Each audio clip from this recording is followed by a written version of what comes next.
ലോകം കണ്ട ഏറ്റവും കരുത്തുറ്റ സുരക്ഷാ കവചത്തിന് വിള്ളൽ വീണു എന്നും അമേരിക്കയുടെ അപ്രമാദിത്വം തകർന്നടിയുകയാണോ എന്നുമുള്ള ഗൗരവമേറിയ ചോദ്യങ്ങളാണ് ഇപ്പോൾ ആഗോളതലത്തിൽ ഉയരുന്നത്.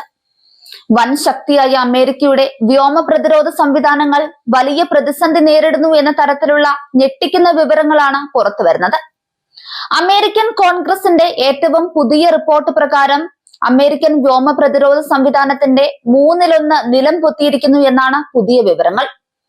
ഇറാനുമായുള്ള യുദ്ധത്തിന്റെ പശ്ചാത്തലത്തിൽ അമേരിക്കൻ സൈന്യത്തിന്റെ വ്യോമ പ്രതിരോധത്തിന്റെ അവസ്ഥയെക്കുറിച്ച് അമേരിക്കൻ കോൺഗ്രസ് അടുത്തിടെ പ്രസിദ്ധീകരിച്ച ഒരു സമഗ്ര റിപ്പോർട്ടിലാണ് ഈ ഞെട്ടിക്കുന്ന വിവരമുള്ളത്. ഈ റിപ്പോർട്ട് അനുസരിച്ച് അമേരിക്കക്കാർക്ക് അവരുടെ വ്യോമ പ്രതിരോധ യുദ്ധോപകരണങ്ങളുടെ 1/3 നഷ്ടപ്പെട്ടിരിക്കുന്നത്. അതായത് താഡ് എന്ന് പറയുന്ന terminal high altitude area defence സിസ്റ്റത്തിന് പുറമെ നിരവധി താഡ് റഡാർ സംവിധാനങ്ങളും നശിപ്പിക്കപ്പെട്ടിട്ടുണ്ട്. ഇങ്ങനെ നശിപ്പിക്കപ്പെട്ടത് മാറ്റിസ്ഥാപിക്കാൻ അമേരിക്കയ്ക്ക് കഴിയുന്നില്ല എന്നതും വ്യക്തമായിട്ടുണ്ട്. ഇതിന് പ്രധാന കാരണം അത്തരം മാറ്റിസ്ഥാപിക്കലുകൾക്ക് നിരവധി വർഷങ്ങൾ ആവശ്യമാണ് എന്നുള്ളതാണ്.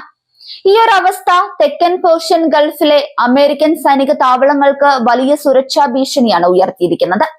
നിലവിൽ ഇറാന്റെ മിസൈൽ ആക്രമണങ്ങളിൽ നിന്ന് രക്ഷപ്പെടാൻ പ്രതിരോധമില്ലാത്ത അവസ്ഥയാണുള്ളത്. ഇത് വല്ലാത്ത അവസ്ഥ തന്നെയാണ്.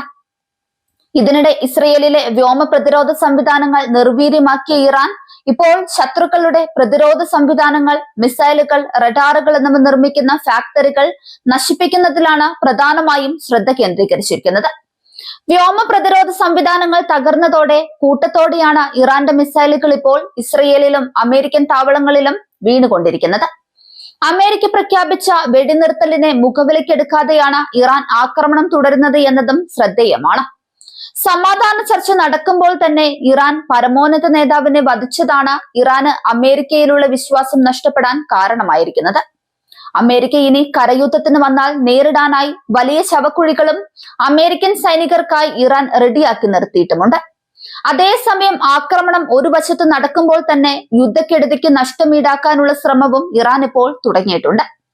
ലോക സമ്പദ് വ്യവസ്ഥയുടെ ഹൃദയത്തിൽ നാടി പോലെ പ്രവർത്തിക്കുന്ന ഒരു കടൽപാതയാണ് ഹോർമുസ് കടലെടുക്ക്. ലോകത്തിലെ എണ്ണവാതക വിതരണത്തിന്റെ ഏകദേശം 20% കടന്നു പോകുന്ന ഈ ചെറുതായ കടലെടുക്ക് ഒരു സാധാരണ ജലപാതയല്ല.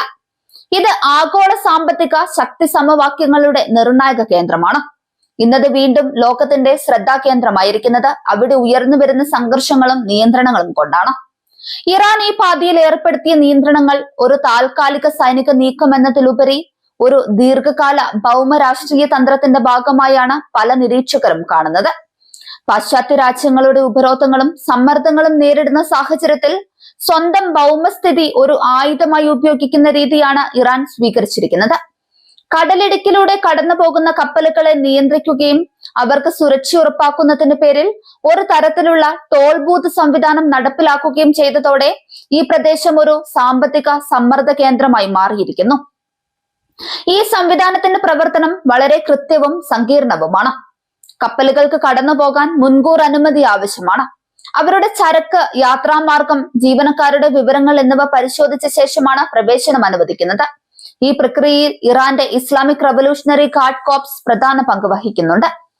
അനുമതി ലഭിച്ച കപ്പലുകൾക്ക് പ്രത്യേക കോഡുകളും നിർദ്ദിഷ്ട പാതകളും നൽകപ്പെടുന്നു. അതുവഴി അവയെ നിയന്ത്രിതമായി കടത്തിവിടുന്നു. ഈ നിയമങ്ങൾ പാലിക്കാത്ത കപ്പലുകൾക്ക് തടസ്സങ്ങളും തിരിച്ചയക്കലുകളും നേരിടേണ്ടി വരും. ഇതിന്റെ ഫലമായി ലോക വ്യാപാര വ്യവസ്ഥയിൽ വലിയ തിരിച്ചടിയാണ് ഉണ്ടായിരിക്കുന്നത്. ഹോർമുസ് വഴിയുള്ള ഗതാഗതം തടസ്സപ്പെട്ടതോടെ ആയിരക്കണക്കിന് കപ്പലുകൾ കടലിൽ കുടുങ്ങിക്കിടക്കുകയാണ്. എണ്ണവില കുത്തനെ ഉയർന്നതോടെ ഇതിനകം തന്നെ നിസ്സഹായ അവസ്ഥയിലായിരുന്ന ആഗോള സമ്പദ് വ്യവസ്ഥ കൂടുതൽ സമ്മർദ്ദത്തിലായി. പല രാജ്യങ്ങളിലും ഇന്ധനവില വർദ്ധിച്ചതോടെ സാധാരണ ജനങ്ങളുടെ ജീവിത ചെലവ് ഉയർന്നിട്ടുണ്ട്. ചില രാജ്യങ്ങൾ ഇന്ധന റേഷനിംഗ് നടപ്പിലാക്കുകയും വ്യവസായ ഉൽപാദനം കുറയ്ക്കുകയും ചെയ്തു.